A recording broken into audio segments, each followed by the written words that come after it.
Hello guys and welcome back to another video on my channel. Now today it's another episode of LTFC Weekly. If you guys do not know what LTFC Weekly is, basically I cover everything to do with Luton and the Championship over the last 7 days. Before I get on with this week's episode, can we drop a like on this video? Let me know your thoughts about this week in general. I will ask you guys your thoughts about stuff which has happened over the last 7 days, so let me know your thoughts down below. Also, if you're new to the channel, make sure you subscribe. It's completely free, so make sure you are hitting that subscribe button.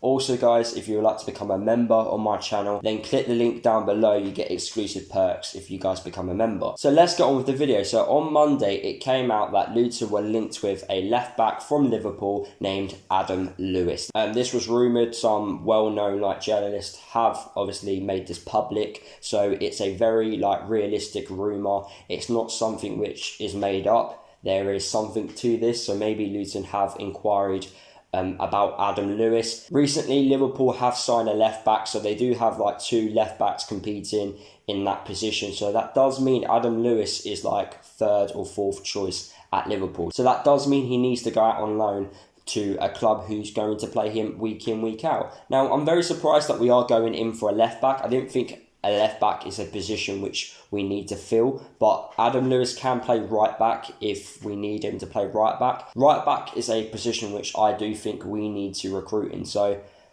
I'm a little bit unsure about bringing Adam Lewis because his main position is a left back, but if he can play right back and we are going to play him right back, then I am all for it. But having him play left back, that does mean Galloway or Dan Potts will be not be playing in that position because those two are our left backs at the football club. But let me know down below, do you think we should sign Adam Lewis from Liverpool? Some more information that came out on Monday. Luwalawa signed a new deal, so that does mean all 5 players which we offered a new deal to all signed, which is fantastic news. Obviously guys, let me know your thoughts about Luwalawa signing at the club. I do think Luwalawa is a good player to have. We need to make sure that we can keep him fit throughout the whole season because on his day he's very dangerous, quick, pacey, powerful, hard to get the ball off. So hopefully we can get the best out of Luwalawa this season in the Championship and obviously do better than what we did the year before. Now the last bit of information that came out on Monday, so when we signed Luwalawa on a new deal, Nathan Jones basically said in that interview that new signing, well, he basically hinted about new signing. So that does mean hopefully in the next few weeks we will see a couple of new faces in. I personally would like to see a striker and a centre-back come in to help us improve. So fingers crossed the likes of Carter Vickers could come in the next few weeks, and maybe a decent proven Championship striker as well. That would be lovely. So hopefully we can see a few more faces come in. Moving on to Tuesday, Kane is now back in training. He's taken part in pre-season, which is nice to see. Obviously Kane hasn't played a football match in 23 months, which is incredible. I know he had a double leg break with this pandemic as well. That probably gave him a little setback due to him only being able to run around and not actually kick a ball and use that type of movement in the legs. So it's obviously nice to see Kane back, and hopefully we can see the best out of him in this upcoming Championship season. And the last bit of information that came out on Tuesday, Franky Released has gone to Scotland. We released him. We believed he wasn't at that level of where we are currently at as a football club. We kind of progressed too quickly for Franky, but we all wish him well. Moving on to Wednesday, it came out by our new signing Clark from Accrington Stanley that he was blown away by Nathan Jones during their first meeting. And that seems like it's a regular occurrence with Nathan Jones and new signings.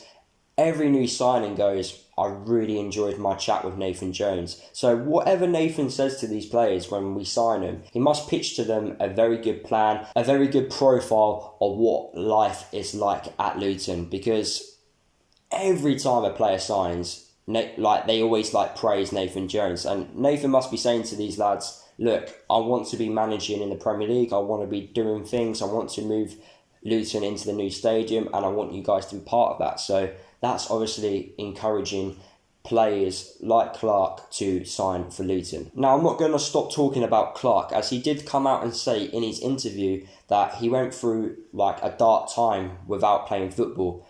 he spent like 5 months now without actually in that football like environment due to the pandemic. Hopefully now he feels a lot better. He's in a team environment now, and he is going to be playing Championship football in the upcoming weeks. And the last bit of information that came out on Wednesday was Butterfield said he wanted more of a chance while he was at Luton. And I do agree with Butterfield. I do feel like he was hard done by. I didn't think he did that much wrong. Like, compare him and Shinnie and him and Luke Berry, like, he didn't do much wrong within the season. So let me know down below, do you think Butterfield was like hard done by both managers? Do you think Nathan should have gave him more of a chance? Do you think Graham should have gave him more of a chance? I do especially believe Graham should have gave him more of a chance like throughout the season.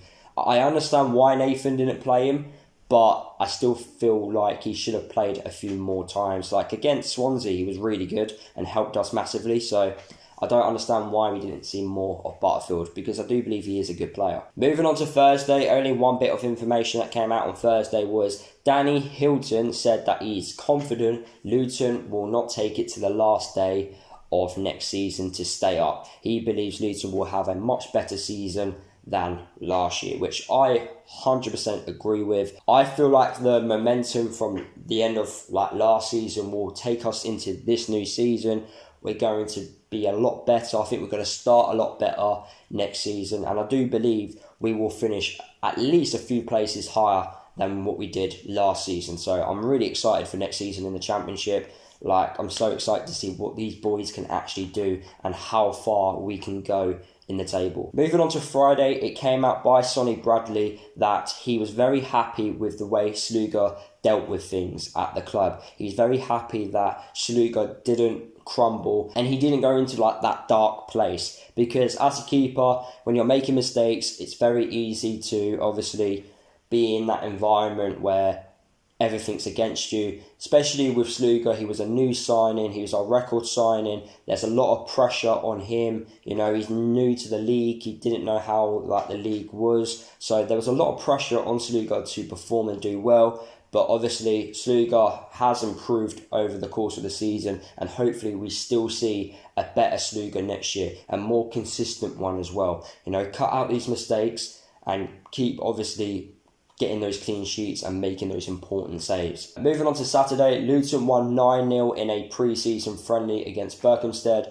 Danny Hilton and James Collins both scored hat-tricks, which is obviously good to see. It's obviously nice to see us play these local like non-league teams. For me, I like us to play against like more competitive teams during pre-season, because we always play like the local non-league teams.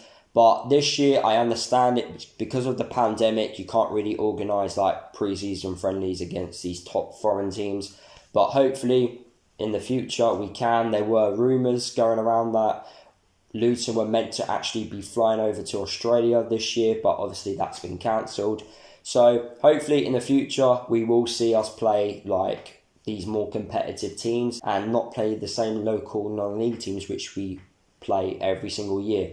Obviously, it's nice to play these like local non-league teams, but I'm kind of getting bored of seeing the same teams which we keep playing every year. But at the end of the day, like pre-season is all about fitness, so I guess it doesn't matter who you play in terms of fitness, but I like to see a competitive like pre-season friendly. And obviously, talking about pre-season friendlies, it did come out today. In fact, it came out this morning that Luton will face Northampton and Stevenage in our pre-season friendlies before the Championship season starts. So like I said, look, we're playing the local teams around us. I don't think we've played Stevenage or Northampton in a pre-season friendly in a very long time. So at least those are two new clubs.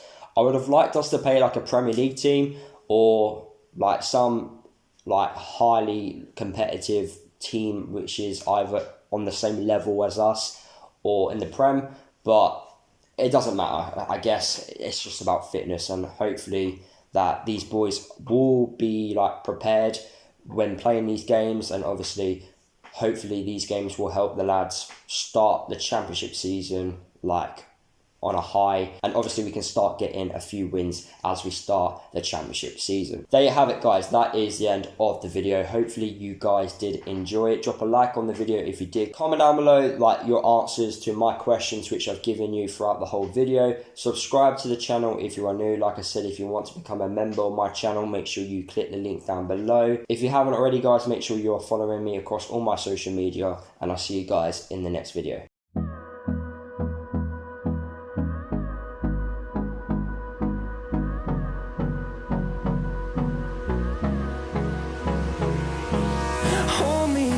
Till I get up, time is barely on our side.